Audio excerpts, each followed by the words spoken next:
Davom etamiz. Mamlakatimizda zudlik bilan atrof muhit xavfsizligini ta'minlash, aholi salomatligini muhofaza qilish hamda atmosfera havosini ifloslantirishga qarshi kurashish maqsadida keng ko'lamli chora-tadbirlar amalga oshirilmoqda. Muxbirimiz joylarda o'tkazilgan aniq misollar bilan mavzuni davom ettiradi.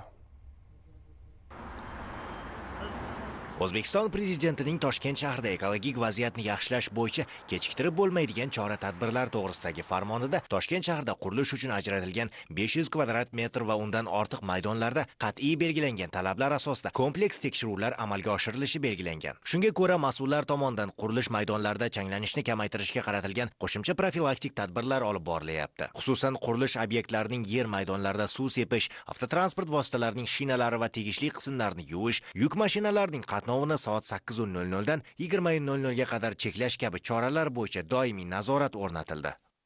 Jamiki qurilish obyektlarida mana shu ekologik vaziyatni yaxshilash maqsadida mana shunaqangi monitoring jarayonlari tashkillashtirilgan. Inspeksiya tomonidan to'liq bu nazorat o'rnatilgan. Toshkent shahridagi 60-70% katta obyektlarning hammasini monitoring qilinib, havoni tozalash maqsadida shunaqangi reydlar, tadbirlar uyushtirib turibmiz. Changni bostirish maqsadida turpoq qazishlarida doimiy tarzda suv purkagichlar o'rnatilgan.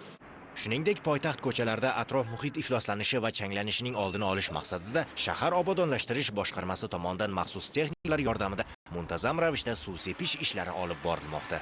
Bu transport vositalarimiz 24 soat ishlashadi. Urg'uni biz hozir kunduzgi vaqtga beryapmiz va tungi vaqt. Tungi vaqtda transport vositalarimiz haqiqatan ozgina soni jihatidan kamroq bo'ladi, lekin kunduzi haqiqatan ko'proq bo'ladi. Hozir 60 ga yaqin maxsus transportlarimiz xizmatga chiqib ketishdi. Sug'orish tizimlarimiz ham yoqilgan va mana shu shoh ko'chalarda barchasi ishlayapti. Bu kabi tadbirlarimiz ekologik vaziyatimiz barqaror bo'lgunga qadar davom ettiramiz.